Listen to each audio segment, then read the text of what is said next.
What's up guys? Today we're going to talk about the 5 mods I think every G8X owner should do first. I've installed these mods already, and for a few of them I did lose the install footage. It was on a small SSD that I filmed on my iPhone, and for some reason that thing just went kaput and I can no longer access it. So that's gone unfortunately, but I will still point out some key parts to each install so you can learn from my mistakes.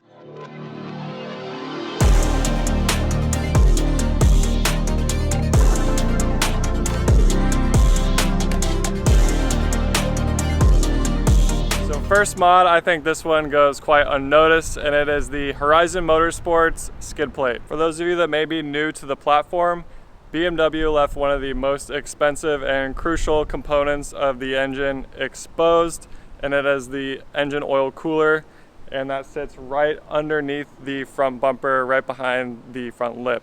If there's any debris or metal sticks or rods in the road, a scooter, anything that you can't avoid, and it would puncture that oil cooler, you are not limping home. You are looking at oil loss and potentially engine failure. So I want to shout out Horizon Motorsports for making this skid plate. And the reason why I went with this specific one is simple, and that is coverage. Some other skid plates on the market have larger holes or openings where debris or anything can still actually get up and puncture the oil cooler. For me, the protection matters more than shaving off a few ounces. The install was a little tough at the time that I did it because there were no videos on this specific skid plate install online. The main issues I was going through were, do I need to remove the front lip? Answer is no. And then how do I fit, because it wasn't fitting on there with the, so I took off the rubber air dam. You can take that off pretty easily. And then the skid plate still wasn't quite fitting up due to the plastic guard that goes around the oil cooler and then holds that rubber air dam piece. That was blocking it essentially, and to get that off is pretty difficult. You know, it's kind of like, it looks like it's a bracket for the oil cooler, like it's doing something holding it, but it's really not. And you just need to rip it off. That's basically what I did. I had to break it to get it off, and then just throw it in the trash. And then the skid plate went on nice and smooth, buttoned everything back up like OEM. Oh, forgot to mention, you did have to reuse some of the rivets that go into the skid plate for the body panel bolts. So I think there was like 5 of them you had to reuse. I highly recommend the Horizon Motorsports skid plate for your first mod, as it's a pretty cheap insurance policy for your engine. Second, dash cam. These cars attract attention, good and bad, let's face it. People want to race you, people want to brake check you, people park next to you on purpose, and if something happens, it's your word against theirs. So I went with the Vantrue Nexus 5 dash cam. That's a 4-channel dash cam, so it has front and rear, and the front films both forward and backward, and then the rear films forward and backward as well. So you have multiple views of the cabin and outside the vehicle. So you have to basically hardwire it into the fuse box that is under this passenger side footwell. I opted for the hardwire kit that Vantrue makes themselves because it actually comes with a small module that you can set which voltage. When the battery drops below that certain voltage, it will shut off the dash cam, because you don't want to shorten the life of your very expensive lithium-ion battery in these cars. This is one of those things that you don't wish you had when something goes sideways. Trust me, I've been there. Even if an accident isn't your fault, some states are no-fault states, so it really doesn't even matter. However, having that dash cam footage can really help you to prove to insurance or an attorney exactly what happened and give them clear evidence. Third mod, radar. I'm in Florida, that's all I need to say. But seriously, I'm running the Uniden R7 mounted clean with a blend mount, so it sits nice and tight to the mirror. Looks OEM, and there's no clutter at all, because I also did the hardwire kit, so that just wiretaps right into the mirror, and it's very easy install. Since I have the active cruise control on this car, this situation is a little bit different. So I didn't even need a pry tool. You just have to pull this part down and then slide the 2 trim pieces to the side so you can access the wires to the wire tap.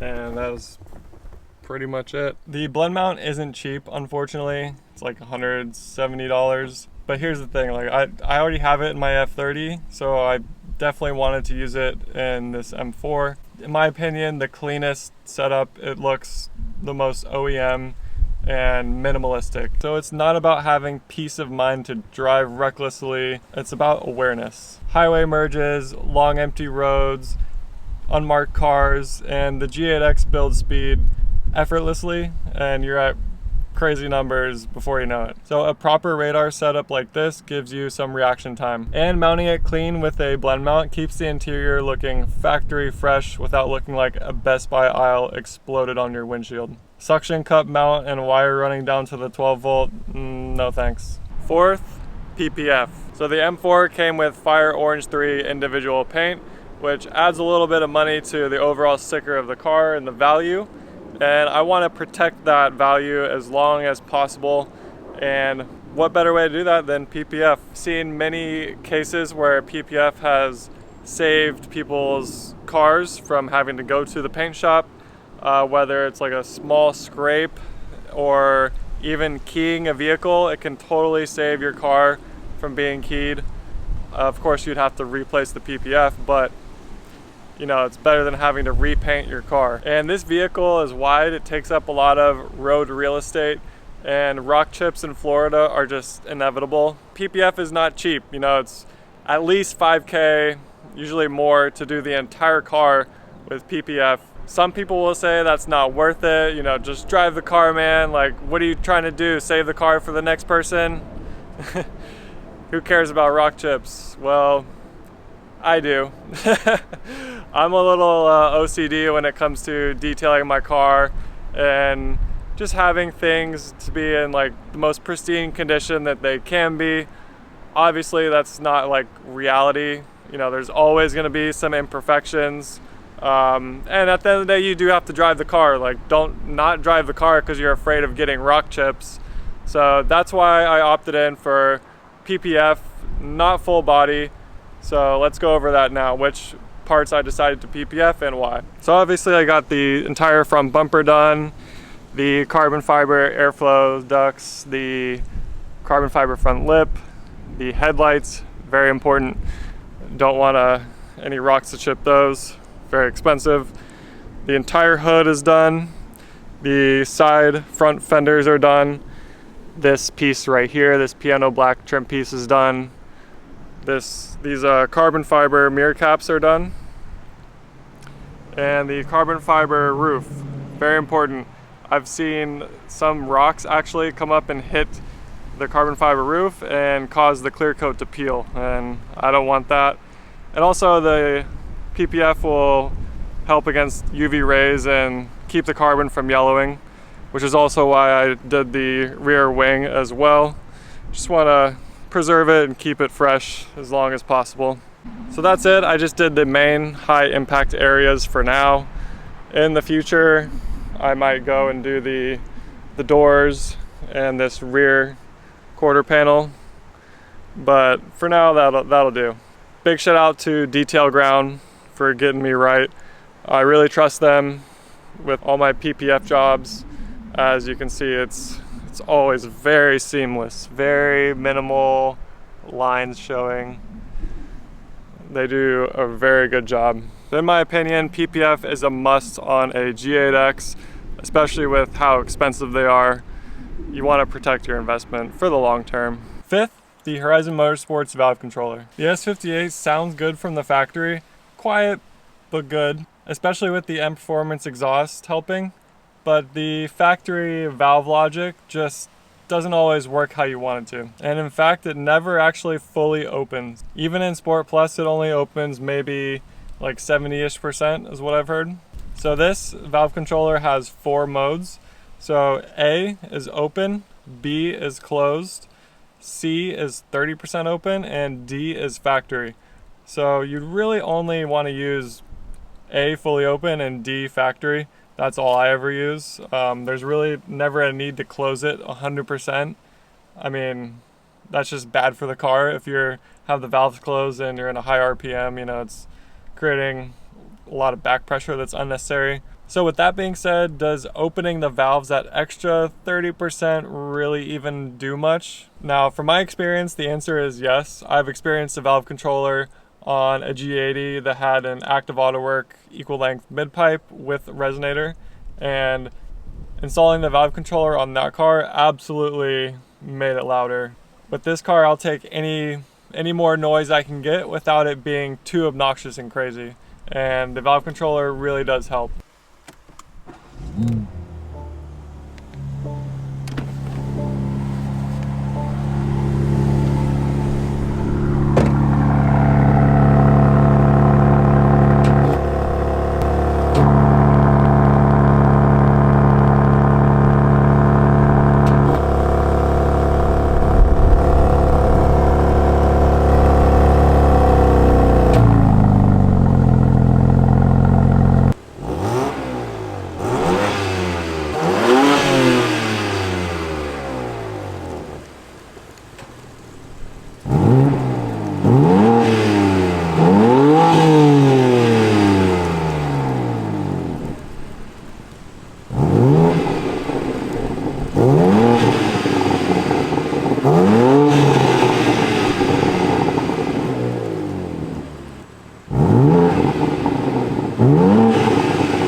So even with the exhaust fully stock, you can definitely hear a difference. You know, it's nothing too crazy. I mean, at the end of the day, it's just a valve controller.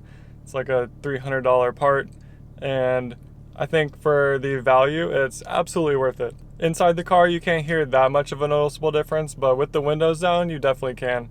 And pair this with a mid-pipe, and I think it's pretty much golden there. And I do have a mid-pipe coming, so stay tuned. I can't wait. This install is very simple, straightforward. There is one quirk though, if you have a 2024 BMW or newer, and let me show you. From what I've found, the 2024 models and newer have this plastic piece that on the other side, BMW sprayed, I think paint, body paint, whatever, over it. So it's really stuck in there, and you basically just have to get a rubber mallet and hit it so that you can be able to push it out and feed the wire through. So you do that on each side, and here is the module. And the reason why I like this valve controller specifically is because it does come with two separate connections right here. So you can basically route each wire up through each of these holes. On other valve controllers, there's only one wire, not two separate. And with that, you kind of have to route it underneath the heat shield under the car, and that's just not ideal. So like I said, the install is very easy. I again lost that install footage, but we went ahead and filmed an install with Ben, built by Ben's M4CS. So I will link that video in the description below once that drops. So like I've said, I have installed a different brand of a valve controller on a G8X before, and I will say I do prefer this one over the rest. The remote is very sleek. It's just nice, clean, black remote. Looks very basic. It's not like the silver remote where you have to slide a thing just to access the buttons. Another feature that I think makes this valve controller better than the rest is the fact that the module returns the valves to the factory setting when you turn the car off. This can certainly be beneficial for your neighbors when you forget to close your valves and then you go to do a cold start at 7 a.m. with full exhaust. They're not going to be too happy. This is also beneficial for the car since newer BMWs don't turn off how older cars do. You know, they enter a sleep cycle where the car's modules, the DME, body controller, gateway modules, all communicate over a CAN bus. If an accessory continues to draw power like the valve controller module and the car doesn't fully go to sleep, you risk parasitic battery drain. So the way I'm thinking is that the Horizon Motorsports one doesn't send a constant signal, so there's no unnecessary module activity, no battery drain issues potentially, and the car behaves how it would stock on startup. And from an engineering perspective, I think that's how it should be. You want performance without interfering with the car's sleep architecture. So if you just bought a G8X or you are about to, these are the first 5 mods I would do. and that is skid plate, dash cam, radar, PPF, and the valve controller. No intakes, no tunes, no lowering springs. There's a time for that later. First, I wanted to protect my investment, and I recommend you do the same. If you found this video helpful, go ahead and comment down below and let me know which mod you would do first. Thanks for watching, and I'll see you on the next one.